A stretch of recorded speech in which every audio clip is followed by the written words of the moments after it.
মাংস খেতে তো আমরা সবাই পছন্দ করি, কিন্তু মাছের এরকম পদ থাকলে দুপুরের খাবারটা কিন্তু ভালোই জমে ওঠে।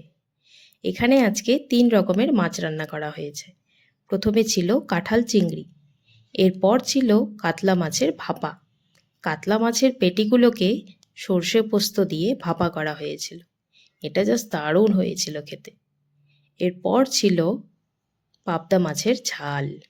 কালো জিরে কাঁচা লঙ্কা ফোড়ন দিয়ে টমেটো পেঁয়াজ দিয়ে পাতলা করে ঝোল করা হয়েছিল। বেশ ভালো হয়েছিল খেতে। তা আমার মতো মাছপ্রেমী কে কে আছো অবশ্যই কিন্তু কমেন্ট করে জানিও। ওদিকে বর্মশাই খেতে খেতে বলেছিল রান্নাগুলো খুব ভালো হয়েছে।